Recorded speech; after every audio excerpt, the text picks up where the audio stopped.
شوفوا هذا كاتب لي عادي تزوجني أختك متعة. أنت تدري زواج المتعة مذكور بالقرآن؟ ما يدري يا عيني، ما يدري يا عيني، ما يدري. بسم الله الرحمن الرحيم. فما استمتعتم به منهن فآتوهن أجورهن. شنو رأيك؟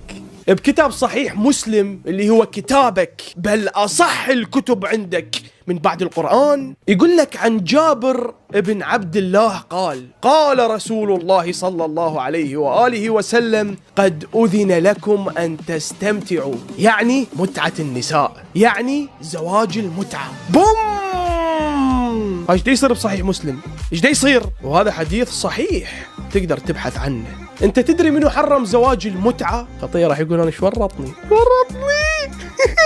تدري منو حرم المتعة عندكم؟ عمر. السلام عليكم ورحمة الله تعالى وبركاته. نعم، قد وقع في الفخ.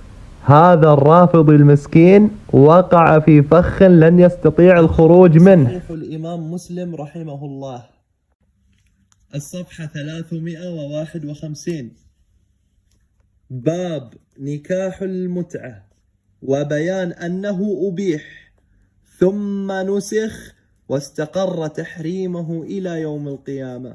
هذا هو اسم الباب. يدري هذا الرافضي ولا ما يدري؟ يا عيني ما يدري. والحديث الذي استشهد به هذا الرافضي يقول: قد أذن لكم أن تستمتعوا، يعني متعة النساء. تحت أي باب؟ باب نكاح المتعة وبيان أنه أبيح ثم نسخ واستقر تحريمه إلى يوم القيامة. فالرافض استشهد بهذه الرواية من هذا الباب. يدري ولا ما يدري؟ يا عيني ما يدري. الرافضي إذا فتح الصفحة اللي بعدها يدري المصيبة اللي راح يلقاها ولا ما يدري؟ يا عيني ما يدري.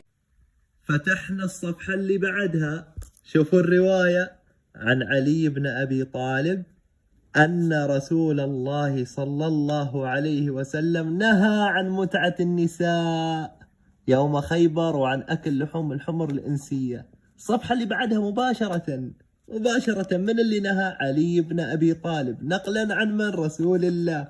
يدري هذا الرافضي ولا ما يدري؟ يا عيني ما يدري. فإذا سيدنا عمر رضي الله تعالى عنه وارضاه ليس هو من تفرد بتحريم نكاح المتعة في كتب أهل السنة، بل حتى علي بن أبي طالب. الرافضي هذا يدري ولا ما يدري؟ يا عيني ما يدري. أما بالنسبة للآية المباركة هو استشهد علينا بتفسيره هو، مو من كتبنا. ليش ما تجيب من كتبنا؟ جاء في كتاب لسان العرب لابن منظور المجلد 8 الصفحة 329: وإنما معنى استمتعتم به منهن فما نكحتم منهن على شريطة التي جرى في الآية أنه الإحصان، أن تبتغوا بأموالكم محصنين أي عاقدين التزويج، أي فما استمتعتم به منهن على عقد التزويج الذي جرى ذكره، فآتوهن أجورهن فريضة أي مهورهن.